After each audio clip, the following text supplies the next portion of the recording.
मैं इस संस्था से तो इसलिए भी जुड़ा हूँ कि कबीर साहब की संस्था है, और साहब की संस्था है तो हमारी संस्था है। तो एक नेचुरल प्राकृतिक जुड़ाव जो होता है, एक स्वाभाविक जुड़ाव जो होता है, वो तो है ही। साथ में आदरणीय चंद्रपाल जी हमारे यहाँ कलेक्ट्रेट पर आते जाते हैं और हमारे कार्यक्रमों में भी शामिल होते हैं, जो हमारे कलेक्ट्रेट के कार्यक्रम होते हैं। तो आपका ये सहयोग हमेशा बना रहता है, बड़प्पन है कि उसमें आते हैं, और इनके माध्यम से प्रेरणा मिलती रही यहाँ आने के लिए। लेकिन ये अलग बात है कि आ नहीं पाया। ये संयोग है कि कल बड़े भाई आदरणीय वेद प्रकाश मिश्र जी हमारे यहाँ आए, आदरणीय हरपाल जी के घर पर आए थे, और हम लोग आमने सामने रहते हैं, और ये प्रेरणा जो है वो डबल हो गई। जो आदरणीय चंद्रपाल जी दे रहे थे लगातार कई वर्षों से, वो कल डबल हो गई, एक दिन में डबल हो गई। उनकी 10 वर्षों की प्रेरणा और आपकी एक दिन की प्रेरणा जो है, उसने जो है 2 गुने का काम किया। और उन्होंने कहा कि नहीं, कल सत्संग में चलना है। तुरंत ही चंद्रपाल जी से बात की फ़ोन पर और आज का कार्यक्रम तय कर लिया। तो मैं आभारी हूँ आदरणीय चंद्रपाल जी का, पहले कि उन्होंने 10 वर्षों से प्रेरणा दी, और उसके बाद आदरणीय वेद प्रकाश मिश्र जी का, कि जिन्होंने उस प्रेरणा को 2 गुना करके हमें यहाँ तक लाने में जो है वो जो धक्का दिया, जो पुश किया, उसके लिए बहुत बहुत धन्यवाद। भाई अभी गीत गा रहे थे, वहीं से शुरू करते हैं कि पता नहीं तकदीर का।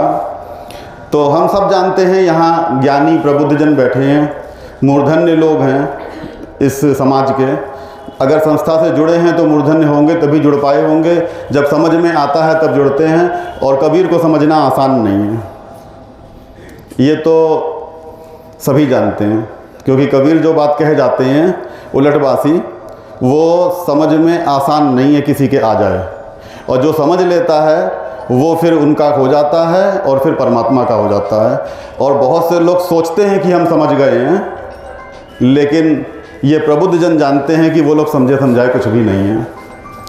तो जैसा कि हम भी अपनी थोड़ा अल्पबुद्धि से वो समझने का प्रयास करते रहते हैं, तो तकदीर जहाँ तक बताया हम वहीं से शुरू कर रहे हैं जहाँ से भाई ने छोड़ा है गीत को, कि पता नहीं तकदीर का। तो वैसे तो सभी प्रबुद्ध हैं, हम बताने वाली बात नहीं है, बस यही है कि रिपीटिशन होता है, रिवाइज करते रहते हैं, धूल झड़ती रहती है हम लोगों के मन पे पड़ी हुई, चेतना पर पड़ी हुई, तो चेतना का विकास होता रहता है, ऊर्ध्वगमन होता रहता है। तो बस वही धूल झाड़ने का प्रयास है। आता सबको सब कुछ है, सबसे छोटे हम ही होंगे और सबसे कम ज्ञानी भी हम ही होंगे, क्योंकि ज्ञान तो है ही नहीं। आप ही लोग यहाँ आते जाते हैं, थोड़ा ज्ञान आप लोगों को होगा, लेकिन फिर भी धूल झाड़ने का काम तो करते ही हैं। तकदीर, पता नहीं तकदीर, ये वाली बात जो है वो थोड़ी ठीक, पूरी तरह से ठीक नहीं है। ठीक तो है, क्योंकि हम लोगों को पता तो नहीं होता है सच में। अभी 2 मिनट बाद क्या होगा किसी को नहीं पता है, कल क्या होगा किसी को नहीं पता है, लेकिन ये भी पूरी सच्चाई नहीं है, क्योंकि तकदीर बनाने वाले हम स्वयं हैं। अपनी तकदीर हम खुद बनाते हैं। जब हम खुद बनाते हैं तो ये पूरी तरह से कह दें कि मेरे हाथ में नहीं है और पता नहीं है, तो ये तो नाइंसाफ़ी होगी और अपने से झूठ बोलना होगा। हम अपने से ही झूठ बोलें, अच्छा करते रहते हैं, समाज में सभी लोग अपने से झूठ बोलते रहते हैं। सामने वाले से झूठ तो बाद में बोलते हैं, पहले अपने से बोलते हैं, क्योंकि ये वृत्तियां हैं, इन्हीं वृत्तियों के भंवर में हम लोग पड़े रहते हैं।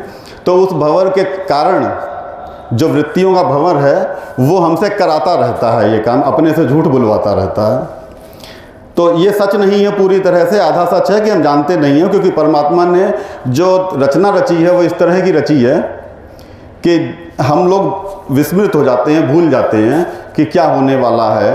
सच्चाई ये है कि वो भविष्य है, जो तकदीर है, वो हमारे हाथ की स्वयं की बनाई हुई है, इसलिए पता तो होनी चाहिए।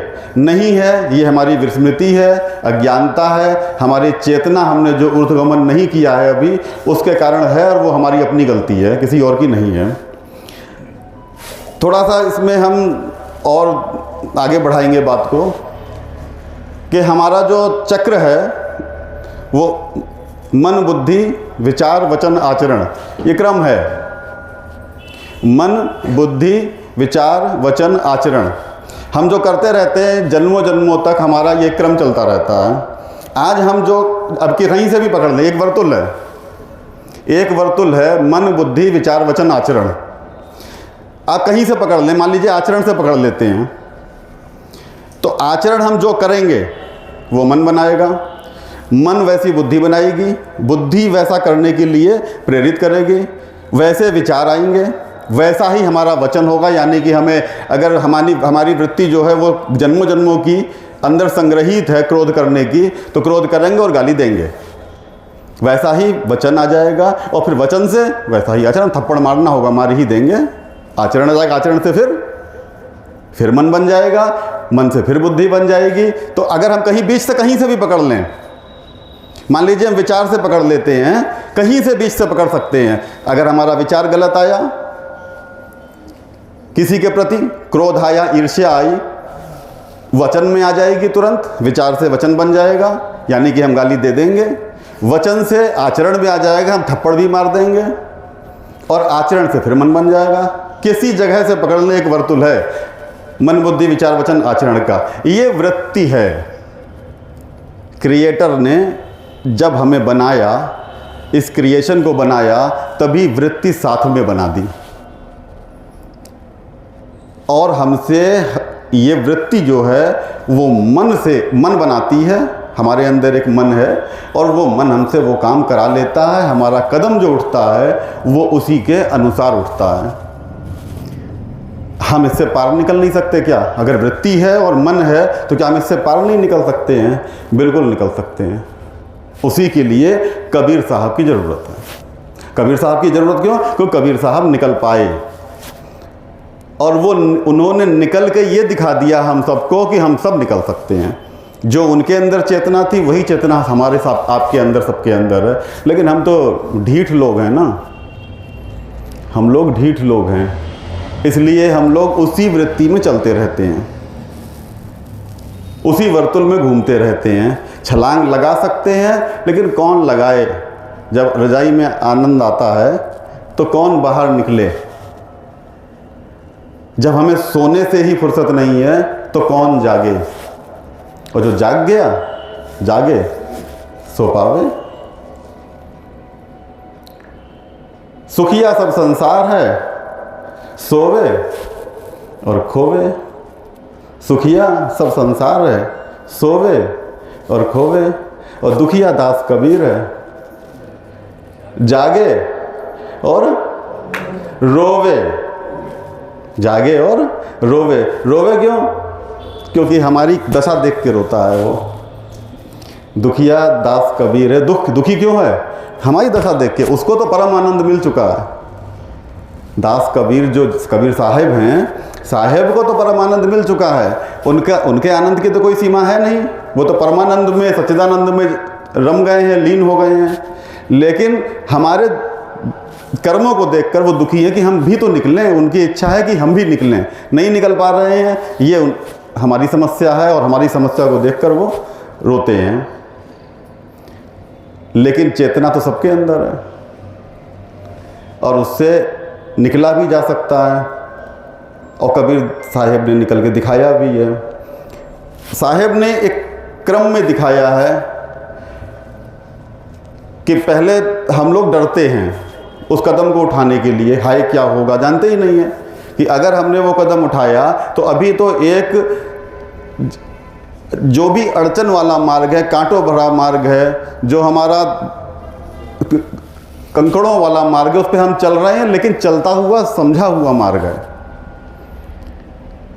अगर हमने इसको छोड़ा तो कहीं ऐसा तो नहीं इससे भी कठिन आ जाए, इसलिए हम डरते हैं, और डर की वजह से हम उस कदम को उठाते नहीं हैं। जबकि चेतना सबके अंदर वही है। इस वृत्ति से, इस वर्तुल से हम बाहर छलांग लगा सकते हैं। साहेब ने करके दिखाया, लेकिन हम डरते रहते हैं। तो साहेब उसको वही कहते हैं कि खो जा तिन पाइयाँ गहरे पानी पैठ, और मैं बापुर बुढ़न डरा रहा किनारे बैठ। तो ये जो हम लोगों की दशा है वो यही है। गुरु जी का बहुत बहुत धन्यवाद। के डर के कारण लगता है कि बुड़ जाएंगे, जबकि सच्चाई ये नहीं है। सच्चाई तो ये है पंख लगा के उड़ जाएंगे। जब चेतना मुक्त होगी तो पंख लगा के उड़ जाएंगे, फिर आकाश की ऊंचाई और आकाश की गहराई जो है हमारे लिए कुछ भी नहीं रह जाएगी, क्योंकि हम मुक्त हो जाएंगे।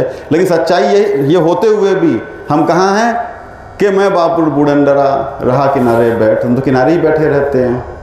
लेकिन जिसने पाया उसने ये कहा कि प्रेम न बाड़ी उपजे, प्रेम न हाट बिकाए,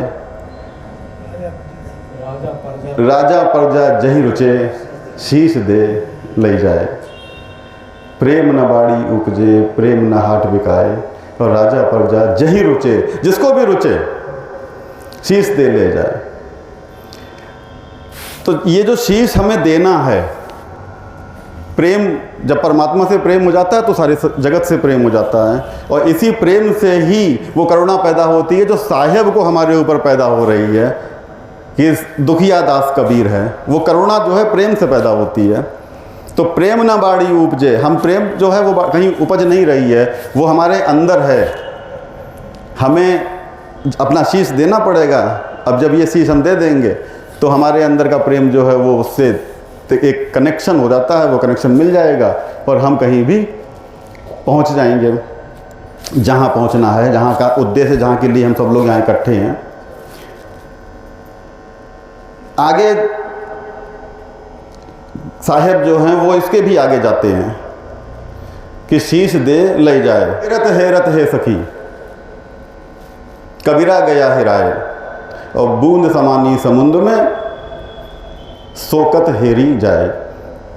देखिएगा थोड़ा सा आगे की बात है। हेरत हम हेरने के लिए गए, किसको? परमात्मा को ही। हेरत है सखी कबीरा गया हेराए। अब जो शीश दे दिया था वो शीश देने वाली बात है कि कबीरा गया हेराए। कबीरा खुद ही हिरा गया, खुद ही खत्म हो गया, खत्म ही हो गया, बिल्कुल पूर्ण रूप से समाप्त हो गया। जब पूर्ण हम समाप्त होंगे, जिसको हम अपना खुद समझ रहे हैं, जो मैं समझ रहे हैं, वो हम पूर्ण समाप्त होंगे तो हम उससे मिल जाएंगे। तो बूंद समानी समुद्र में, जो बूंद हमारी बूंद है समुद्र में समा जाएगी और हम जो है परमात्मा को पा लेंगे। लेकिन नहीं, यही नहीं रुके, आगे बढ़ते हैं। साहेब तो और आगे बढ़ते हैं। कहाँ से? किनारे बैठने से आगे बढ़ रहे हैं लगातार। फिर प्रेम में शीश देते हैं, फिर उसके बाद हिरा जाते हैं, फिर बूंद समुद्र में समा जाती है। इसी को पलट के लिखा साहेब ने। जब बाद में देखा कि नहीं, यही पूरा सत्य नहीं है, सत्य तो इससे भी बड़ा है, तब कहा हेरत है सखी कबीरा गया हेराए, और समुद्र समाना बूंद में सोकत हेरा जाए।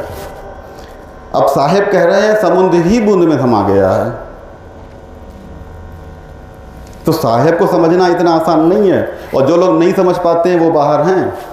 हम जैसे ना समझ बड़ी मुश्किल से आए हैं, ढिठाई दिखाते रहे 10 साल तक। चंद्रपाल जी तो रोज कहते थे। तो समुद्र समाना बूंद में सोकत हेरा जाए। अब जो है वो समुद्र ही समा गया, यानी कि जब हम अपना कटोरा खाली कर लेंगे, हमने कूड़ा कबाड़ा से भर रखा है अपना कटोरा, तो हम तो उसमें कोई कुछ डाल ही नहीं सकता है। और जिस दिन हम अपना कटोरा खाली कर लेंगे, उस दिन वो समुद्र जो है वो खुद आकर के हम में समा जाएगा। तो साहेब ने हमको पूरी तरीके से एक प्रक्रिया से समझाया है, और लिखते लिखते आगे बढ़े हैं। लिखा क्यों है? लिखा अपने लिए नहीं लिखा, लिखा हमारे लिए लिखा है, हम समझें। लेकिन सच्चाई ये है कि हम समझने का प्रयास इसलिए नहीं करते हैं क्योंकि हमें लगता है कि हम पैर बढ़ाएंगे और कहीं कंकरीले और कांटे भरे रास्तों पे ना पहुंच जाएं, कहीं हम फंस ना जाएं। सच्चाई ये है कि हम मुक्त हो जाएंगे, हमें पंख मिल जाएंगे।